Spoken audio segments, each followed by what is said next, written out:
Welcome to the realm of magic and mystery, classic horror and sci-fi. You are now entering the House of the Unusual podcast with your hosts, Eddie and Joe.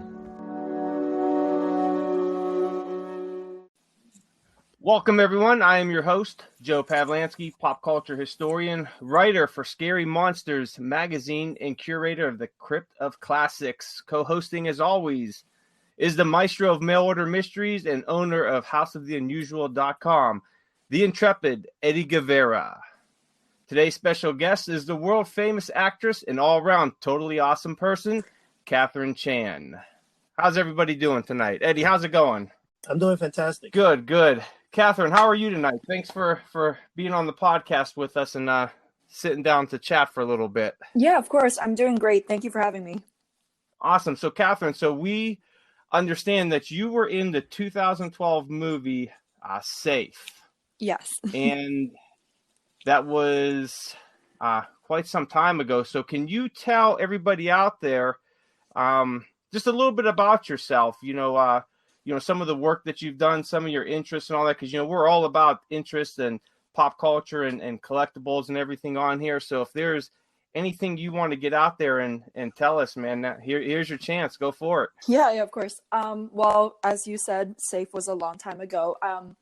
I've been into acting since I was a kid. My mom got me into acting school, John Robert Powers in New York City. And it's something that I've always just kind of been passionate about. I've done short films here and there, some commercials, but Safe was the main thing for. Right now I'm in college, so I'm more focused on trying to direct and produce short films and get more experience in just the industry in general. Some of my interests, I love graphic design. I like making typography, stuff like that, illustrations. And when I was younger, if we're talking about collectibles, I used to collect the Met metal badges. Whenever you went to visit, it always came in a different color. I used to collect that before they took that out and started doing the paper tickets instead. Awesome. Now, you said you're currently in college now. You're going for, directing and more kind of like behind the scenes type role. Is that correct? Yeah. So I am a cinematography major, so more focused on pre-production, development, and that kind of aspect behind films. Awesome. So we'll get into a lot of stuff tonight, movies, collectibles, and some pop culture stuff. Eddie, what's new on your side now? Well, basically, I actually, Catherine, I had watched your movie way back in the day, and I actually watched that film about 3 or 4 times throughout the years. He makes it sound like it was 30 or 40 years ago. No, well, I mean, way back in the day. Couple, but I'm saying I've watched. It feels like that to me, honestly. Well, the thing is, though, it's funny though. It feels like it's been a while, but you want to know something though?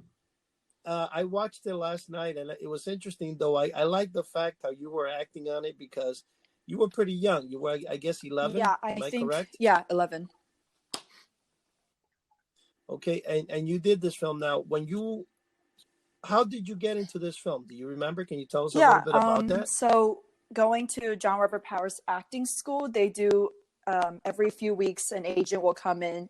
You can try to audition for the agent. If they like what they see, they'll take you on, sign you up for and then they will help you find a manager or help you find auditions to go on, and a manager who work together to help me get an audition for Safe. I went in the first time. I guess I did well. And eventually 3 or 4 more callbacks. Jason Statham was at one of the callbacks, and I did my lines with him. They tried just to see how we were on screen together. And before you know it, I got the film. What do you think of Jason Statham as an actor? Do you like him? I mean, he seems to be like a really nice person. How is he overall? An absolute sweetheart. I remember when I first met him, I was awestruck. I just watched Death Race with my mom before we even got the audition or knew about the movie. So she thought it was kind of like fate. But he is actually the sweetest person ever. I remember when we were at the premiere of the movie, I was extremely nervous because it was my first time on the red carpet and with paparazzis, and he was just making these jokes with me the whole time, squeezing my hand, making sure that I felt okay and comfortable with everything going on. But he is absolutely the greatest. Yeah. Yeah, I compare him because when you get Matt Damon, when you get the guy who played Jason Bourne, you get Jason Statham and stuff. I like his movies. I've watched quite a few of his Mm-hmm. films. He's been one of those action heroes, and it's kind of surprising that for being one of your first Mm-hmm. films, am I Yeah. correct? First feature, yeah. You landed a pretty, yeah, you landed a pretty decent role, and the film turned out to be a pretty Thank you. good film.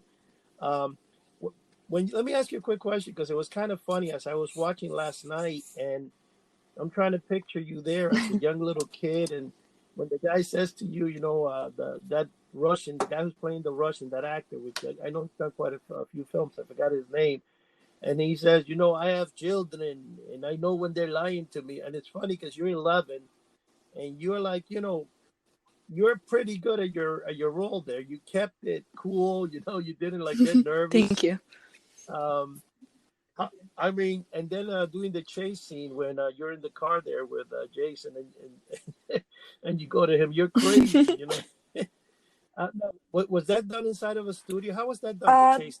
To my knowledge, I don't remember exactly where. We filmed mainly in New York and Philadelphia, so I can't remember which one it was, but it wasn't in a studio. It was actually on the street, so they just reserved the whole block down to shoot those. But for the actual stunt scenes, I wasn't even allowed near the place because I'm a minor, so it was a stunt double who did those. Really cool, but for the actual stunts, I wasn't there because I'm a minor. There were laws in, so my stunt double was actually there, and I think I was like in my RV studying with my tutor for class. How did they give a stunt double to an 11-year-old? Was she like someone over 18 that was like just small statured, or how did that work? She was to the best of my memory, she was a grown woman. She actually was a stunt double for the Avatar: The Last Airbender. She was the stunt double for the main character Aang, which was a boy, so she had to shave her head for that. So for my character, she had to wear an actual wig to match my hair. Oh wow. Yeah.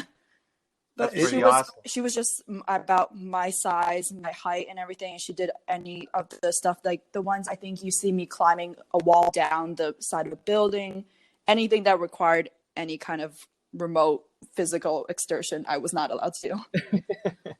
That's very interesting because it was flawless. You can't. I Glad mean, to hear it. just like it was flawless. I mean, it's honestly, it's hard to tell it wasn't you. So how was it trying to balance, balance shooting the movie and doing your schoolwork at the same time? Was that kind of difficult, or did you get into it pretty well? I guess I wouldn't say it was too bad. I always liked schoolwork, so it wasn't too hard. Balance of it, I guess, as a kid though, it kind of gets to your head when you're like in a movie and everything, block off more than others. But they had a tutor for me because I had maximum hours I could work a day and a minimum hours I had to study and keep up with my schoolwork. And the school I was going to at the time sent everything that was necessary to the tutor. So they were very good at making sure I was on top of everything. I came back to school, I think, with no problem at all. But it was just sometimes, as a child actor, it just kind of gets to your head a little bit. Sometimes I just become a little bit, oh, I don't want to do that. I'm gonna do this instead. Oh, that's understandable. I mean, some adults go through that. But, we're talking about movies here, and I think it was the last podcast we did. Me and Eddie, we went through our top 10 favorite movies of all times.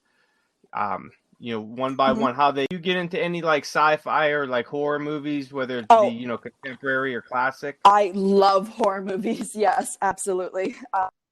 Everything, honestly. Hereditary, all the A24 horror, the Conjuring franchise, like Paranormal Activity. I just actually watched for the first time this year. I was really? too scared. Yeah, I remember when it came out as a kid, and I was too scared of it. And this year, me and my roommates decided to watch the first. Ended up watching the entire series that night. What are they up to? They're up to what, like 4 or 5 of them now, I think? Yeah, I think after the third one, I kind of lost interest. But I think that it was I understand how Blumhouse got its start because I remember the budget was obscenely cheap. And yet they did, like, the box office was amazing for those films. Now, I what mean, about you got classic? Do you like any classic movies, like classic horror or sci-fi, or just classic in general? I guess. Um, yeah, I'm trying to think. I took a horror class last semester, so we did watch like The Exorcist, The Innocents. I'm trying to think of other ones, but a lot of the iconic horror when it first started. Oh, Frankenstein, Dracula, and everything. I do appreciate those. I really was fascinated about Exorcist in terms of its marketing, how it advertised itself, how different it was from the horror of its time. Because before then, a lot of horror posters were extremely tacky, or in the sense that it was like this big monster and then people running away from it terrified. And the Exorcist poster, if you guys can remember, it was like street lamps shining down on the dark street and the priest standing with his back to the camera, and it was just so subtle and understated that people thought it was like a drama piece or something. And it's just, I think Exorcist did a really good job of in its time and just kind of revolutionized the horror industry. I could picture that poster right now, and it's Yeah. still, just as creepy as anything in the movie. I mean, you don't Yeah. even have to, I guess, see the movie. Just the mood that they implemented into that, piece for on the poster, like you said, with the street lamp and the priest with his back to you is just, you could look at that Right. poster, something bad is going on, or it's about to happen. Yeah, exactly. I just kind of we learned in class about how horror has its like cycles, ups and downs in popularity, and I think Exorcist made people realize that horror was not just exploitation film that people were just churning out for as cheap as possible, but that there was some artistic or some value behind it.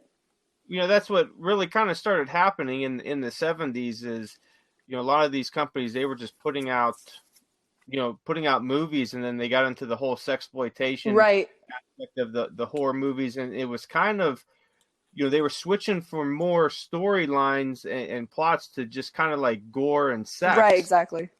And when The Exorcist came in, yeah, you had your gore and all that, but it was complemented by the storyline, because you had such an amazing story there. You had amazing actors, and it was just, it like you said, it just kind of redefined the horror genre, and made these directors and writers think what could actually be done, rather than this slop that they were putting together from the early 70s to try to just get people in theater seats and in drive-in seats and all that. So Yeah, exactly. definitely a classic. Mm-hmm. What do you think, Eddie? Are you an Exorcist fan? No, I actually never did watch the film. I'm not that Really? much of a horror fan. No, I actually never did. I mean, I saw parts of it. I was never too much into the horror genre too much, and I was like the old-fashioned, the Dracula, Frankenstein from the 30s. Um, the thing that's interesting though is when you say paranormal activity in movies like that, it's funny how, with a budget and a few invisible strings, they were able to make so much money out of that. Yeah. And it's bizarre. I mean, I gotta hand it down to them though. I mean, that's a lot of creativity, and that producer, I'm sure, is laughing his way to the bank today.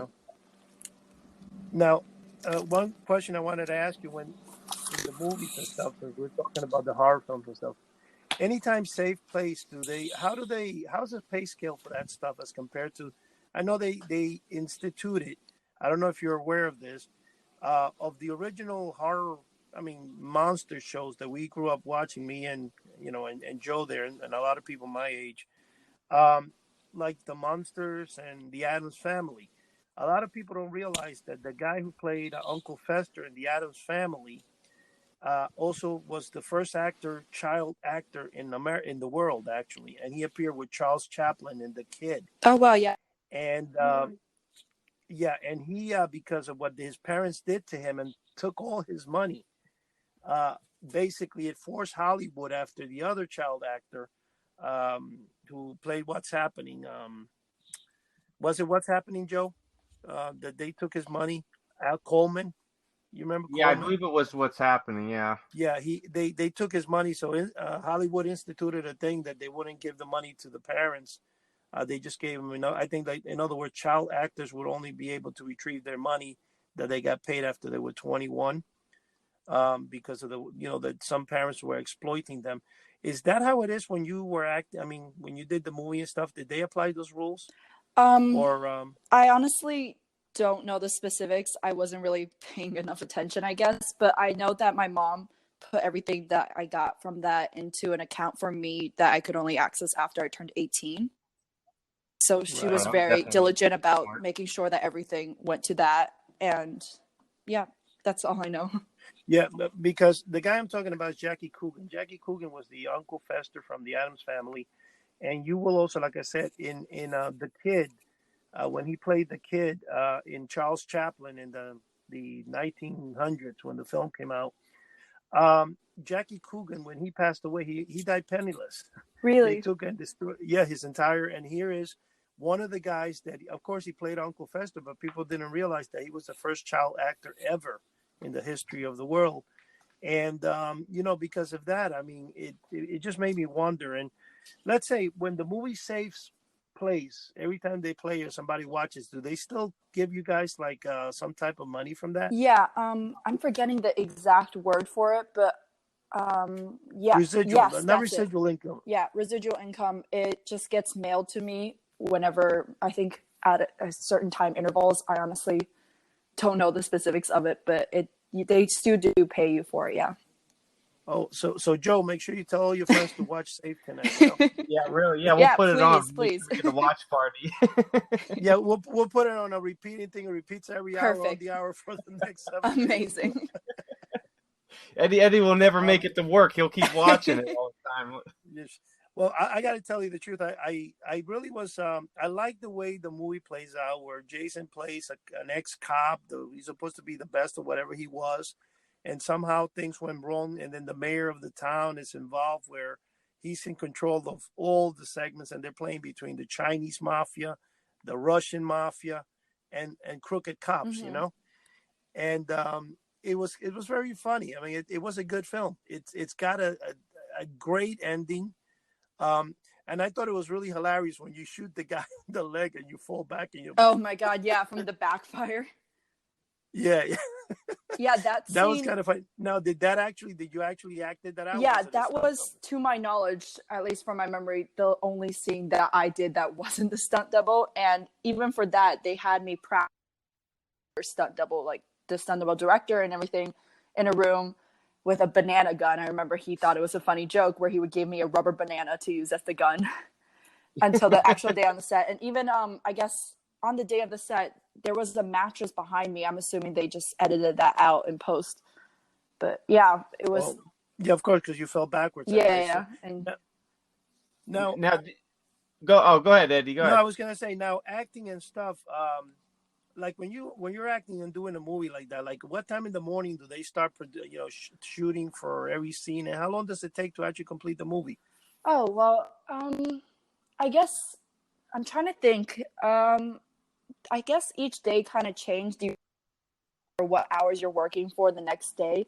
Most days it would never be too early though. Nothing obscene to ask for a kid to do. And the only time I was just one time I think we had to work past midnight, and they had to stop exactly at 3 a.m. to make sure that I wasn't being overworked.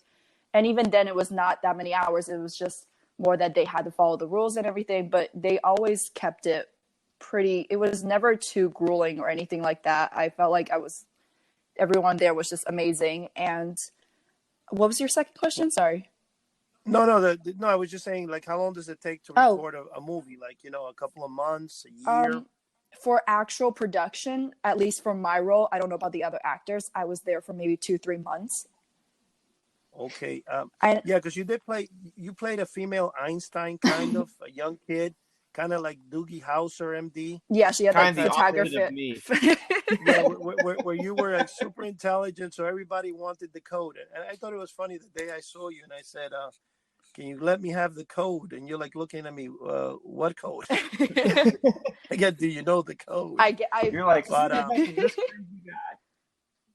go ahead. What is it? some code that I don't even know about. He's asking me for it apparently. Catherine, do you keep in contact with anybody? Have you kept in contact over the years with anybody that you were on the film with? Did you make any friends that that you still keep in touch with? My mom did most of that. Well, I kept in contact right after film with Reggie Lee. He played my adopted father from the Chinese triad side. He's the actor Reggie Lee. He's amazing. He's the sweetest guy ever. We got like lunch or sometimes me, my mom, and him when I was younger. Recently, though, I haven't been in too much contact with him. Other than that, the director Boaz Yakin and one of the producers Lawrence Bender, they have been amazing in terms of the whole thing. And sometimes I'll still keep in contact with them, but Boaz Yakin, he is an amazing director. He actually, I think, wrote the script for Now You See Me and Remember the Titans. Yeah, he's really great. Now, you're getting into directing and behind the scenes stuff. What type of movies are you interested in creating?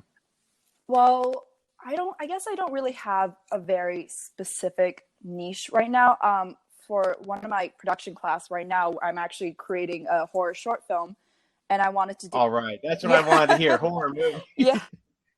Another guy in my class, and our thought was, well, my initial thought for the film was that I wanted it to be completely silent, no dialogue, at least not more than awesome. a few muttered words to himself. It's supposed to be about a guy home alone in his apartment when stuff starts to happen, and with not quarantine, but with COVID and everything, I was trying to shoot like minimal budget, minimal locations, minimal actors, and just to come up with a enticing story with that. And so we're trying to do this with no dialogue. We also thought about doing it in one continuous shot, but we'll have to see about that because that will take extensive amount of prep and planning to get that done. That's awesome because I'm a huge fan of the old silent movies. I always think that if movies are great because you have the visual aspect, right? But I agree, silence and voice film or sound film are completely how the era changed with the introduction of sound is just insane. I just wouldn't count those films as the same thing as before. Right, exactly, and I have a special place for old silent films and. With movies you have, now you have the visual and the auditory, aspects of all movies. And the same thing, I'm a huge comic book fan. And, same thing with comic books. You have the artistic, drawing and illustration part, and then you have the story part. Well, one of my all-time favorite comic books is G.I. Joe number 21. I can't remember what year it came out. I believe it was in the mid or late 80s. Mm-hmm. But it was the silent issue, and it was with Snake Eyes fighting Storm Shadow. Who, for people out there that know G.I. Joe, will know what I'm talking about. But Larry Hama, he was writing the G.I. Joe stories at the time. Well, he wrote this story, but didn't have any wording in it. It was a completely silent story, and just the people that they had that were illustrating it was better than any comic book that I've read, with words. Right. So when I see a movie where someone could convey their story in just, visual without, any type of wording or anything like that is just, I always think that's amazing. And the people that are able to pull that off are just, a cut above the rest of, all these other people. So, well, I hope you do a great job on it. let me no pressure or nothing, Yeah. Let me bring Catherine. Let me bring some here to the table that I don't know if you're aware, but there was a movie a few years ago, and when I'm saying I don't know, maybe 4 or 5 years, it was called The Moon. Mm-hmm. Back in the day. You remember that one? Joe? Oh. No. Okay, The Moon is where the guy is basically they show a guy landing on the moon, and the rest of the movie is just the guy by himself trying to survive on the moon. Okay. It was a pretty long film, like 3 hours. You know what I'm talking about, Catherine? I have not seen this film, no. Okay, yeah, no, this film is recent. It's not old. It's kind of just like the film. They did a suspense film that there's a guy inside a phone booth. Oh, I know that entire one. film. Okay, it's filmed. So what you're doing right now, it's unique in its way, and I'll tell you why. Mm-hmm. The fact you're doing a film of horror, which I attend, and so does Joe, conventions. Mm-hmm. I attend it twice a year, and I meet many movie producers there that are new movie producers. They're producing horror films, And horror films, for some reason, is the main thing they produce. Mm-hmm. So every new producer wants to produce their own horror film. So you have a very harsh competition out Mm-hmm. there.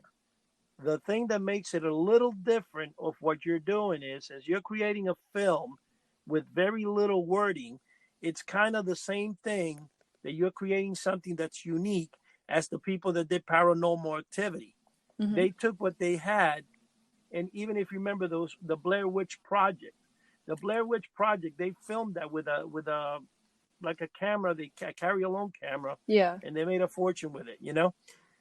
I think you're doing good in that aspect, is what I'm trying to say, because Thank you. every time I've met so many people that are producers of film, and they've given me their sample DVDs and stuff, Mm-hmm. and they produce horror film. One guy, I think he's put out like 10 or 11 of them. In fact, there's a famous guy that he actually is one of the founders of Kickstarter. Mm-hmm.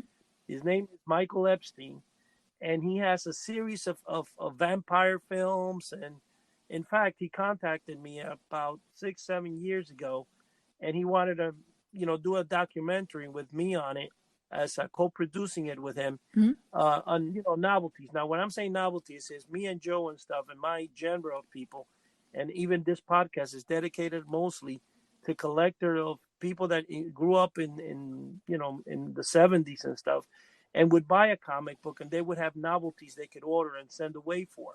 So a lot of those people, with the anticipation of waiting what they got, they usually got, at the end of the day, it was kind of like they were defrauded because the item Mm-hmm. didn't meet up to the expectations.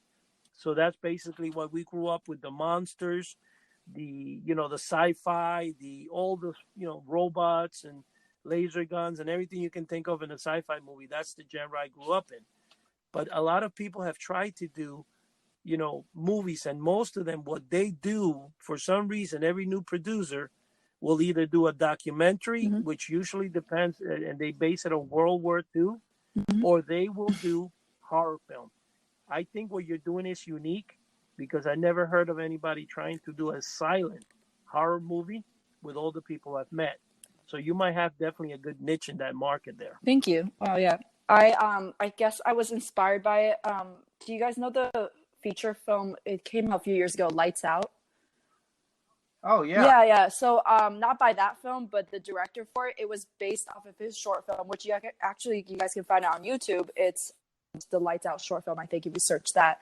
And it was, to my memory, completely silent, and it was just something about it. It's like 6 minutes long. It is the most subtle, most simple idea, but it just resonates with you so much. I don't want to spoil too much of it, but there's no jump scares. It doesn't resort to, well, I don't think there was any huge jump scares. No, it was just kind of this taking horror and making it extremely subtle, making it something you have to look for.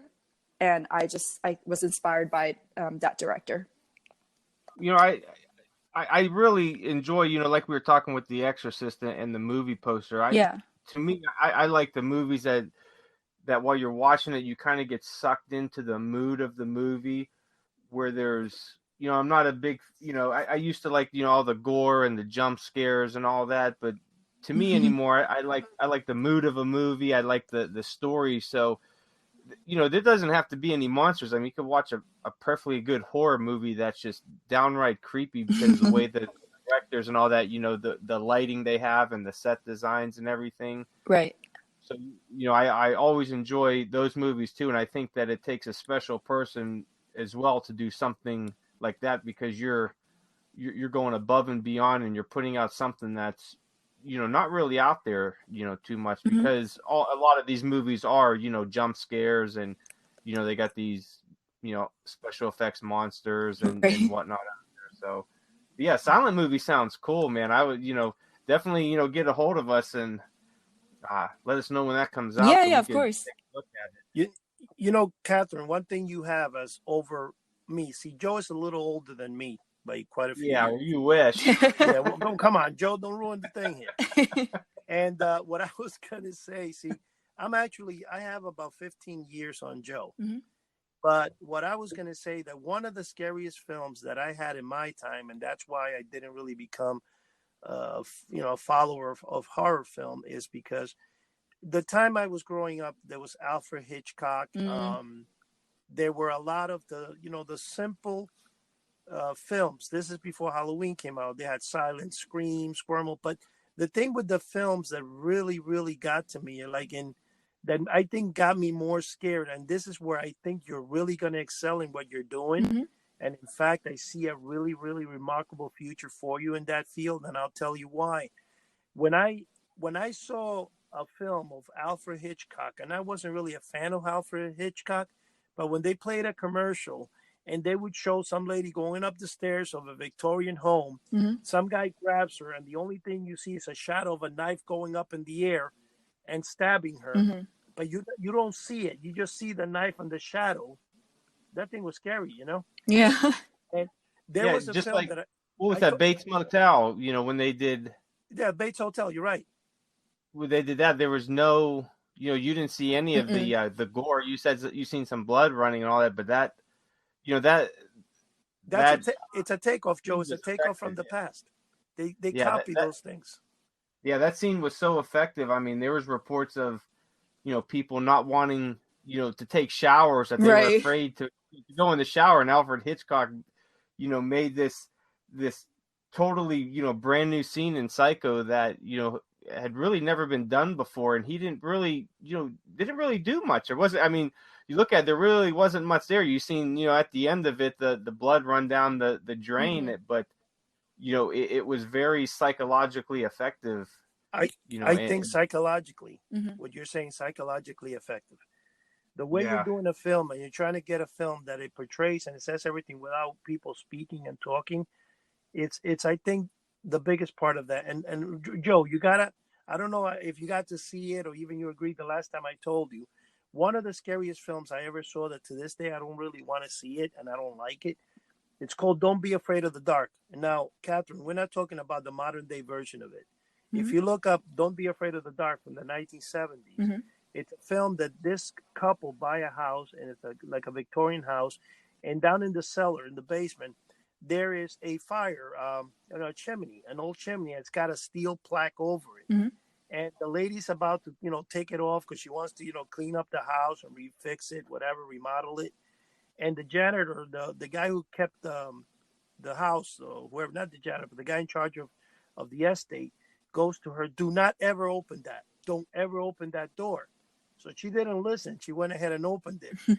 And every night when it would get dark, these little guys would come out. They looked like little miniature moon monsters or something. And they would say, we want you. We want you. And the idea was that they wanted to drag her body into the chimney and take her, like whatever. So everywhere in the house, they would appear. But when they saw light, they were afraid of it. But the premises of that film, like the whole nature of the film, Mm-hmm. scared the heck out of me. And I hated films that dealt with horror ever since that time. And I grew up not watching any, No, I completely understand. I didn't even get to horror until high school. My friend, he forced me to watch the first Insidious, and I was terrified the whole time.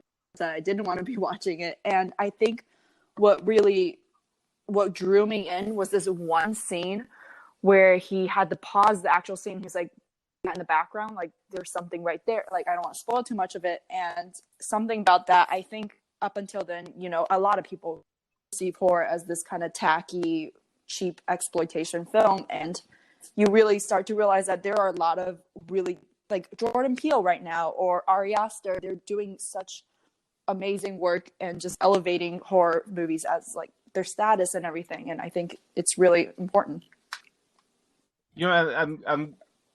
I'm glad that Jordan Peele brought back the Twilight Zone, and I haven't seen too many of them, but what I really hope with him bringing back the Twilight Zone is that a lot of people that never watched the original ones, my hope is that they go back and they check them out, because those are some of the greatest stories that have ever been told on television. Yeah. In the Twilight Zone. So yeah, oh, sorry. Go ahead. No, go ahead. Oh, yeah. Hopefully you're going to say I'm a huge fan of the Twilight Zone. I was going to agree with your point about how I watched the Jordan Peele version, the pilot episode, I think, and it moved back into the old ones because I hadn't seen them before. And Awesome. Actually, Rod Sterling, and there's like a Rod Sterling Scholarship Award for him, named after him. But oh, no kidding. Yeah, but like the originals, as always, can't be beat. Oh, Uh, I love my favorite one is the There's No More Time, where Burgess Meredith, he's playing the character, and he all he wants to do is read books, because I'm a huge book fan. I love to read, Yeah. and he an atomic bomb goes off. He doesn't die, and he comes out, and all he wants to do is read. And now he says there's finally time because everyone's gone, and then his glasses fall off. He steps on them and they break, so he can't read. It's such a great story, and it's so simple Right. in its premise, but so effective. And all the Twilight Zones are like that. They're just absolutely amazing. So I'm glad you got to go back and and watch them and check them out. Hopefully more people did the same as well. Yeah, hopefully. Catherine, you probably might not know the guy he's talking about, Meredith. That's the guy who also played the Penguin in the Batman series in the Oh, 1960s. okay. That Okay, that's makes the Oh, it. same come on, guy. man. That's Rocky's trainer, man. Oh, really? Yeah, but Yeah, that's what's his name in the Rocky movies, Yeah, I've seen where he Rocky. that's but he also the played the Penguin, old man Meh, train. meh. You remember? Yes, I remember. Yeah. Yeah, he played Rocky's trainer. He played the thing with him though is that that show is really, really good with the Twilight Zone. I agree. And the one you saw, the pilot, I got to tell you, that was a good episode too for modern day Twilight Zone. Mm-hmm. It actually made me buy the whole series, the modern one that they redid. I know they brought it back again, but I'm talking about the remake of it in the I don't know, mid '90s, I think it was, or 2000 something. You know what I'm talking about, Joe? Correct? Yeah, somewhere around there they did a few episodes of it. It didn't get real good reception. I think the It's like stories kind of lacked. it's like anything. When you sometimes when you get depending on what it is, sometimes you would have certain parts that it could happen like that, where people are not going to react to the second and third part, whatever. You know what's Absolutely. one of my modern day favorite series though? When we're talking about stuff like that, The Blacklist. Do you like The Blacklist, Catherine? I haven't seen that. You have never, with James Spader. Mm-mm. Is that a TV show or a movie or? It's a TV show based on like FBI and and the mob. Well, I mean, let's just put it this way. It's supposed to be the premises of the show is that the most wanted man in the FBI list turns himself in, and in exchange for the names of a blacklist, they have to, heed to him for certain things he demands. The show is so phenomenal that I probably watched every episode for the first 7 seasons or 6 seasons, like 6 times each. Oh, wow. Easy. Yeah. And I love the show. The only thing that really bothered me is that it was at the end of the 7 seasons, and they actually give you 22 shows a season. I think they should have shut down at 18 if they didn't have enough filming material for a 19th episode Mm-hmm. because of the thing. But I guess they wanted to complete an ending, and they did the 19th episode half human, half cartoon. Wow. They animated the series. I Yeah, think, honestly, I bought the 7th season because I want to have it, but I hope they make up for that on the 8th season by maybe adding an extra 2 shows or double, whatever. But that one should never have been done. Mm. It was retarded. It was just plain stupid. And I could never say that about one of my the best show I've ever watched in my time that I fell in love with. But I got to get out there and watch that show. You keep talking about it. I still have yet to see it. it's fascinating. It's like a puzzle from you basically they did the way they did it. The writers, the way they did that, it's so phenomenal. I mean, you got it from the very first episode to the last. You find pieces that tell you what the mystery is, and it's still a mystery at the end. There's so much people. See, that's the thing. Maybe I'm afraid that I'm just going to get so sucked in that I'm just going to watch every episode, and it'll take up my 2 weeks of my life, and I'm like, what the heck happened? Well, I didn't want to get into anything that dealt with weekly TV shows because of that reason. So I was watching movies all the time. But I'm the type of guy that I love movies like the one with Catherine, like Safe. I love Jason Bourne. I love those films. All those films you need to have, and those films are like I really get drawn into it. I love blockbusters and everything. It's my mom's actual favorite film, and her argument is that you go to the movie theater to escape, and action films are the best way to do it. She loves Fast and Furious, all the Jason Bourne, all those movies. And honestly, Oh yeah, my wife's the same way. She loves the Fast and Furious movies, yeah, and I think I've seen like the first 2 of them, and she's like, "Come on, we got to go see the next one. They're up to 39 or they're something." yeah, like they're that. on, they're really going all out with that. But you know what's is that every time I get sucked into watching one when it's on TV, I'm usually standing there and I'm looking at. Next thing I know, I'm sitting on the couch, watching the whole thing. I'm like, where did the last 2 hours go? Hey, guys, Because you're right, it's an escape. We're going to ask just a last couple, like a close up, because we're now closing, almost getting to the end of the hour there. So we have about 5 minutes left. Any questions? Anything you would like to say, Catherine? No, nothing that I can think of. It was really great to talk to you guys, though. Yeah, same with you, Catherine. And let everyone know if you have any social media or websites or anything, or any ways to contact you if you want to get it out there to everyone. Go ahead and do that. Yeah, sure. My Instagram is at Catherine Chan, one word, no space. Yeah, reach out to me if you have any. Okay, yeah, awesome, Catherine, Eddie. what I would Eddie, like to what do you also- got to say last? Yeah, what I got to say there is that basically, Catherine, the advantage that you have is with YouTube today, something we didn't have at the time. When you start producing your shows and you start putting them out there, you can build a really decent audience and get pretty famous fast. In fact, my grandson was watching a show. I think it's called Kyle and Friends, and it's got a 2 million subscriber list, and the guy has made like $3 million a year, based on, which is kind of crazy, on little kids viewing the channel, and they play games in their home. Yeah. So if you have a niche right now, I'm going to tell you, you have a niche that is an original horror niche, because all the films in horror were made in silent. But if you just, you hit the right market, I think you will do very well with that. Thank you. Yeah. Because a real genius is a producer that can produce and with very little words tell a story. Mm-hmm. Absolutely. Yeah, definitely. But listen, thank you for being on the show. And yeah, Catherine, definitely thanks for joining us for this little chat. Eddie, thanks as always for being out here, and everyone out there, you could go to houseoftheunusual.com. We have a forum out there, so Catherine, make sure you get on there and join the forum. Yeah, definitely.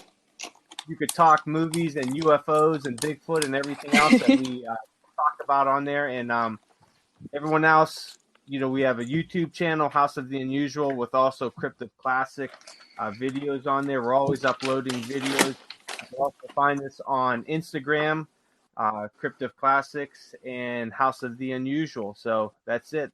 Thanks to everybody for joining us, and good night, guys. You all had a good time. Thank you. Come back. Bye-bye. Thank you. Yeah. Bye. Bye.